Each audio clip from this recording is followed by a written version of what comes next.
Thank you. Thank you. Thank you very much. It's a pleasure to be here today. I want to begin by thanking Governor Palin. I am deeply honored by the trust and confidence, Governor, that you have placed in me to be Alaska's next Attorney General. I pledge to work tirelessly with you, your administration, with the legislature on behalf of our great state and its citizens. I'm also excited to be part of the great team of dedicated public servants in your administration, Governor, and many of whom are here today. And being part of that team is a thrill for me, and it's great to see so many of your administration here today.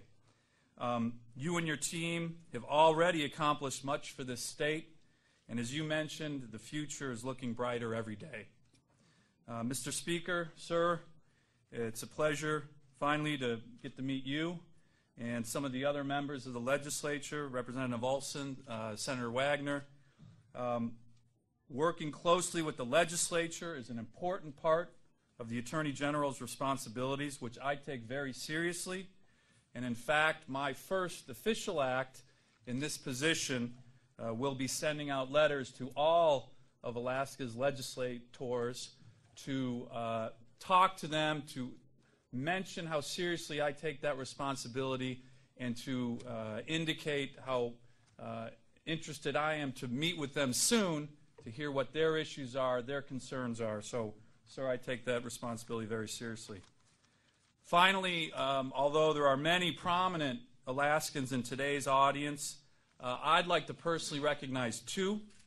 My mother and father-in-law, Bud and Mary Jane Fate.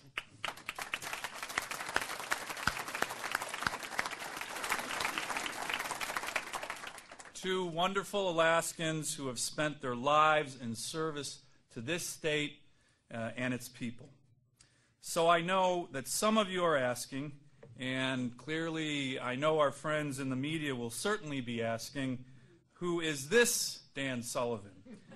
That was just introduced by the governor. And as Governor Palin said, first off, he's not the mayor of Anchorage, although I know him well. He's a friend and he's doing a great job. So what I wanted to do briefly today was provide a brief introduction of who I am. At heart, I am an Alaskan lawyer who has also been privileged to serve his country and his state for much of my professional career. In 1997, I left active duty service as a Marine Corps infantry officer. My beautiful wife, Julie, and I and our newborn daughter packed up our Jeep, drove north from Camp Pendleton, California, to Alaska to settle down, start our life and family here, which is what we did. We lived in Fairbanks, then in Anchorage, where I was a judicial law clerk on the highest federal and the highest state courts in Alaska, and then was a business attorney practicing law in Anchorage. I was also an officer running an Anchorage-based Marine Corps Reserve unit, as the governor had mentioned, full of tough, hard, patriotic Alaska recon Marines. And let me tell you, there's no tougher recon Marine in the U.S. Marine Corps than an Alaska recon Marine.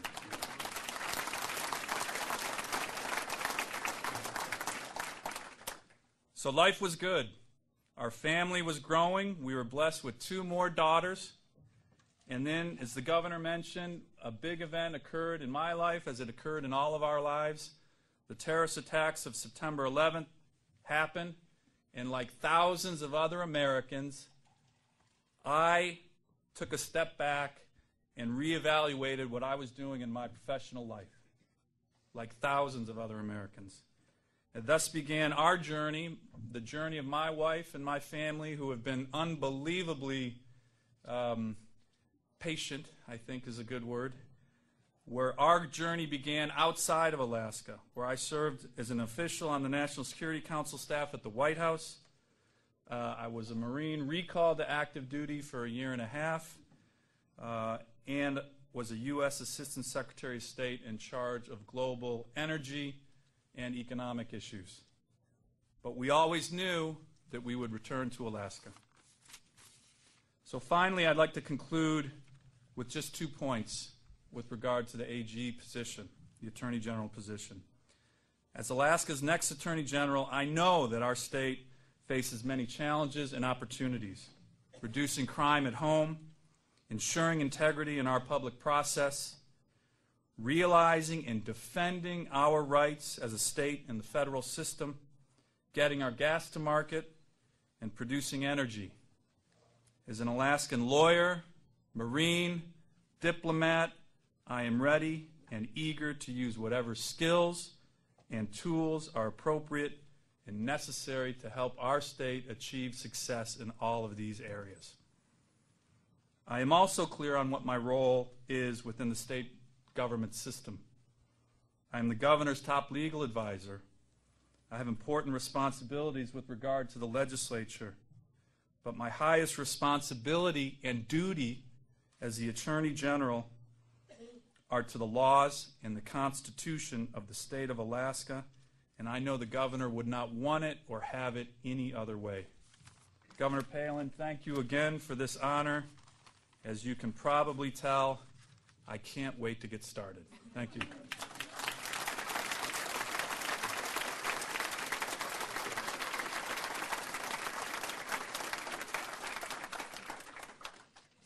Thank you, and I look forward to Mr. Sullivan's service to the state. And keep in mind, Peninsula residents, that whether we like it or not, much of the eyes of the nation are on Alaska. His connections with those in the present administration and those who formerly served will assist our state. The eyes of the nation are on Alaska because of what God has created here in terms of resources that are to be used to better our country, to better our world. We're in a position where we can help secure our nation with energy instead of relying on foreign sources of energy, foreign sources coming from regimes that don't necessarily like Alaska, that we are in some sense beholden to. It's a very, very dangerous place for our state and our country to be. Alaska became a state so that we could contribute to the rest of the U.S. Back when Seward purchased Alaska all those years ago, he saw in Alaska mineral resource. He saw at the time strong potential for fisheries, and at the time a fur trade that had so much potential. He saw what it was that was created within Alaska. People ridiculed him. They mocked him. They said this was Seward's folly. This was just an icebox. It was worth nothing. It was worth 2 cents an acre. Instead, he persevered and pursued, knowing that Alaska was not just this vast, at the time unpopulated territory, so rich in resources, but Alaska's strategic location would someday, somehow, help secure the rest of the Union. And Seward then, despite the ridiculing, despite the mocking of what is Alaska, he took the tough path, not the easy path, he took the tough path and persevered, purchased this territory. It eventually, of course, became a state. I think the rest of the United States of America someday will look to us as that contributor, that securer of our country. And we need an AG like Dan Sullivan, with the connections that he has and with the heart that he has for the protections of Alaska that need to be put in place as we progress, as we develop. He knows that it's our Constitution that will guide him in his new job. It has to be the people of Alaska being put first as though we develop and start contributing more to the safety, the security, and the strong economy that we're capable of doing for the rest of the U.S. And I'm very, very excited to have him on board. Very thankful for the cabinet members who are here, the cabinet members who couldn't make it. We are a team, and we are literally here to serve you. Let us know if you have questions, concerns. Feel free to contact us at any time. Thank you so much, Peninsula, for allowing us to be here. God bless you. Thanks so much.